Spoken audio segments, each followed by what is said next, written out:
गायत्री मंत्र जप का उद्देश्य या ध्येय क्या होता है, या गायत्री मंत्र को जपने से क्या क्या परिणाम मिलते हैं। आज के इस वीडियो में इसी के बारे में स्पष्टीकरण आपको दूंगा कि गायत्री मंत्र का उद्देश्य क्या है। तभी तो आप जप करेंगे। जब उद्देश्य ही पता ना हो तो जप कैसे करेंगे। और उद्देश्य के साथ साथ जो जप आप कर रहे हैं, जिस गायत्री मंत्र का आप जप कर रहे हैं, इसके जप का आप परिणाम ही नहीं जानते हो तो फिर गायत्री मंत्र का जप आपके लिए निरर्थक हो सकता है।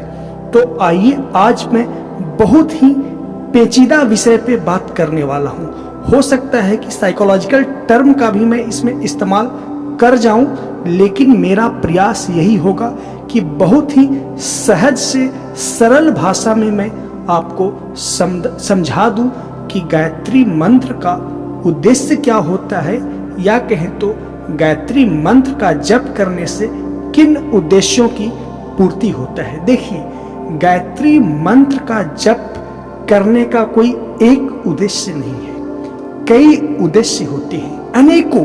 आप जितना इस मंत्र के जप का उद्देश्य ढूंढेंगे उतना उद्देश्य मिल जाएगा। और इस मंत्र के जप से आपको कई विभिन्न प्रकार के मनोवैज्ञानिक और आध्यात्मिक परिणाम मिलेंगे। तो गायत्री मंत्र के आज एक मुख्य उद्देश्य के बारे में मैं आपको बता रहा हूँ। देखिए, जब कोई व्यक्ति गायत्री मंत्र का जप करता है तो मैंने अपने पहले के वीडियो में बता चुका हूँ कि उसका रिएक्टिव माइंड, प्रतिक्रियात्मक मन सक्रिय हो जाता है। और जब प्रतिक्रियात्मक मन सक्रिय होगा तो वो प्रतिक्रिया देना शुरू करता है। और कैसी प्रतिक्रिया देता है? आपके शरीर और मन को बेहतर बनाने के लिए जो घटक अनिवार्य है वो घटक आपके अंदर से या आपके जीवन में इर्द गिर्द प्रकट होने लगता है। इसीलिए समझ गए एक पॉइंट, गायत्री मंत्र को जपने से रिएक्टिव माइंड एक्टिव हो जाता है, प्रतिक्रियात्मक मन सक्रिय हो जाता है। और दूसरा होता है कि गायत्री मंत्र का जप करने से आपका मन एकाग्रचित होता है। ऐसे एक सामान्य व्यक्ति का मन विभिन्न प्रकार के विचारों से धुंधला हो जाता है। विभिन्न प्रकार के विचार मन में उमड़ते रहते हैं एक साधारण इंसान के, यानी विचारों के बादल इंसानी मन पे घूमते रहते हैं, घुमड़ते रहते हैं। लेकिन जैसे ही व्यक्ति गायत्री मंत्र का जप शुरू करता है तो उसके अंदर जो विभिन्न प्रकार के अनेकों विचार जो चल रहे हैं, मक्खियों की तरह विचार जो भिनभिना रहे हैं मस्तिष्क में, मन में, वो शांत होकर के मन पे केंद्रित होना शुरू हो जाता है। और मंत्र के जप करने से, विशेष करके गायत्री मंत्र का जप करने से मन केंद्रीकृत होना शुरू होता है। इसके शब्द आपके मन को खींच लेता है। इसके शब्द में, गायत्री मंत्र के शब्दों में वो चुंबकीय शक्ति है जो आपके मन को खींच करके एक जगह पे ले आता है और उसे केंद्रीकृत कर देता है। और तीसरा गायत्री मंत्र के जप करने से होता है कि आपका माइंड, यूनिवर्स के जो माइंड है, देखिए यूनिवर्स के माइंड कहने का मतलब यूनिवर्स में सब चीजें, तारों का बनना, तारों का टूटना, मनुष्यों का जन्म लेना, पेड़ पौधे वृक्ष का जन्म लेना, उसे मिटना, उसे बढ़ना, और जितने सारे प्रक्रियाएं और प्रतिक्रियाएं हो रही हैं वो यूनिवर्स की माइंड से ही हो रहा है। तो जब आप गायत्री मंत्र का जप करते हैं तो आप यूनिवर्सल माइंड से, ब्रह्मांड के मन से, ब्रह्मांडीय मन से जुड़ जाते हैं। तो ये तीन क्रियाएं या तीन परिणाम आपको मिलते हैं। पहला, प्रतिक्रियात्मक मस्तिष्क एक्टिव हो जाता है। दूसरा परिणाम कि आपका मन घनीभूत और केंद्रीकृत होने लगता है। और आपका कॉन्शसनेस, या कहें तो आपका जो माइंड, वो यूनिवर्स, ब्रह्मांडीय मन से एकाकार होने लगता है।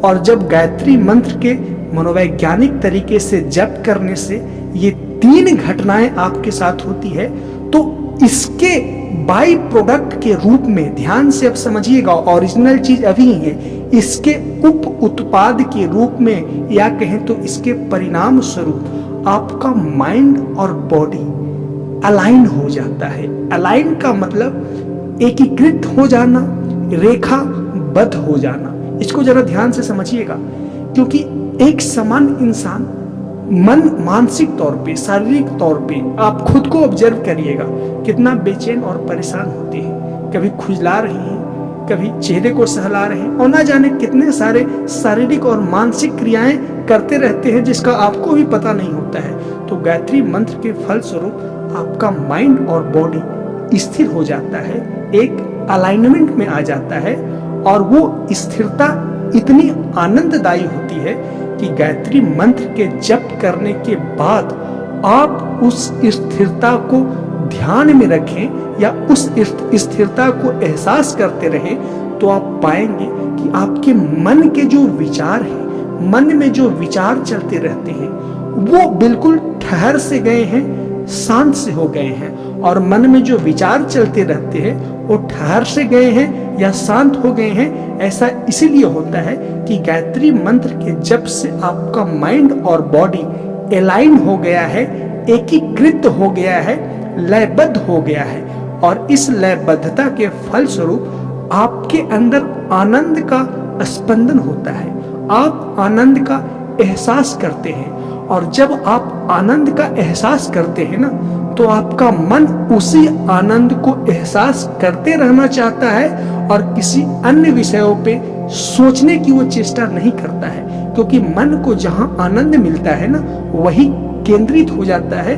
मन का यही गुण धर्म है और मन वहां केंद्रित हो जाता है तो अनर्गल के आलाप प्रलाप विचार नकारात्मक या कहें तो सकारात्मक चिंतन वो कुछ भी नहीं करता है। अर्थात गायत्री मंत्र जो ऊर्जा पैदा करता है, इस ऊर्जा से एक आनंद आपके अंदर पैदा होता है और वो आनंद में, उस आनंद में एक चुंबकीय बल होता है, एक चुंबकीय शक्ति होता है और वो आनंद रूपी आनंददायी चुंबकीय शक्ति होता है जो आपके मन को अपनी ओर रमा लेता है, आपके मन को अपनी ओर खींच लेता है, जिससे आपका माइंड ओवर थिंकिंग या ब्ला ब्ला थिंकिंग करना बंद कर देता है। और जब आपका माइंड में विचार बहुत न्यूनतम अवस्था में आ जाते हैं, अर्थात आपके मन में विचार बिल्कुल कम जाते हैं, उस वक्त आप एक नेक्स्ट लेवल का, एक ऊंचे स्तर का,